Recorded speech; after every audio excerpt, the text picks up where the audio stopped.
Hello! Hello AOS fans! It's the agents of Embergard. And in this video we're going to tell you all about Morgoks Krushas.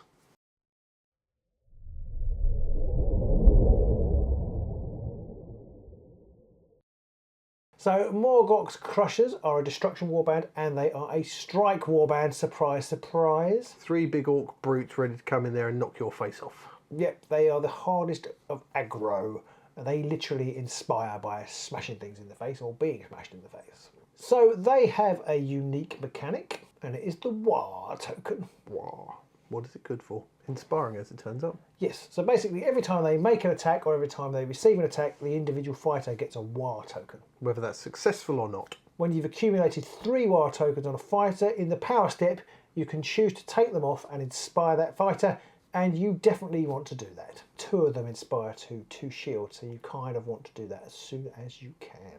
So what can they use those tokens for, Robin? Mostly for inspiring, yeah. But they do have some uses after the fact. They have 3 abilities on their War Scroll card, and you can use them once each, but you do need to spend extra Waaagh tokens to do them. But I think you'll almost certainly want to focus on inspiring before you try using the abilities. So they've got Dead Ard, which can be used after a fighter has damage inflicted on them. Basically you can remove 1 or 2 Waaagh counters, and for each one you picked you can give that friendly fighter who's just been injured a guard token and or give the attacker a stagger token. Could be handy if you're about to then slap them back in the face. Yes. The next one is Shut It Pipsqueak, and you can use this immediately after an opponent plays a ploy, which is quite interesting. So you can remove again up to 2 Waaagh counters, and then you roll an attack dice for each one you remove, so 1 or 2. And if you get a hammer or a crit, the ploy has no effect. That can be really nasty in a clutch moment when your opponent wants to play something to get onto an objective or move out of the way, and suddenly, no, you can't. It could be really useful. I'm one of those people who doesn't really like rolling dice for things, but if you've got a surfeit of Waaagh counters, you might as well just use it. And the final option is Get a Move on, you gits. So you can use this, again, I think you probably use this in the end of the game. You can use it in a power step, and instead of playing a power card during the power step, you can give Morgok a charge counter. You're kind of got to do it after he's already charged, one imagines. And then basically you can push each other friendly fighter up to a number of hexes equal to the battle round number, which is as high as you want to be doing it in the last round. Yep. But assuming they're still alive, of course. So that's really good end of game when you maybe only have 2 fighters left and they both charge you, and use that to reposition one of the fighters. And now they can start crumping again. And that one doesn't even rely on any Waaagh counters. The fighters themselves are all pretty big brutish lads. They're all 5 wounds off the bat, but they are only 3 move, so they're not exactly the fastest at going and grabbing objectives. No, they all start on 1 shield, but as I said, Morgok and Thug can elevate to 2 shields, and the glory is split, unsurprisingly, 3-2-2 across them, with Morgok taking the 3 because he's the leader. Attack-wise, Morgok's pretty accurate with 3 hammers and 2 damage when he's uninspired.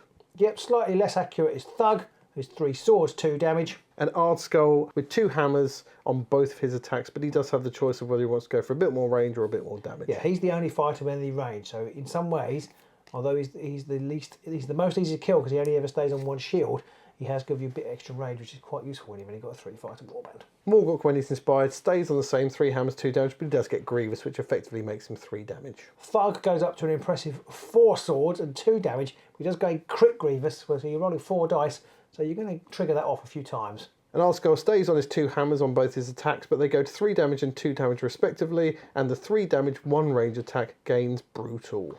Yeah, and if you can combine that with something like Great Strength, you actually can get him up to 4 damage. Yeah. So he can actually, although he's the weakest, he can almost pack the biggest punch. Which kind of makes sense, considering he's got a club on him that's bigger than most models. That's very true, and I suppose what you're trading for in damage, you're losing in defence, so that kind of makes some sense. So as you can see, these are out and out strike warband. There isn't really any subtlety to them. They pair perfectly with the strike deck in the box, but don't take Annihilation.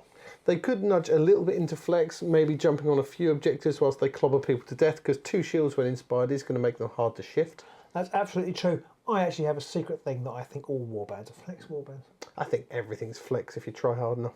So that's it for Morgok. I'd say short but sweet, but they're neither short nor sweet. No, tall and stringy.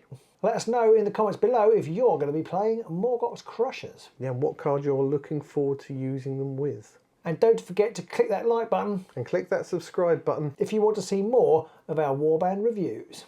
So we'll see you soon, maybe in the Embergard. Bye!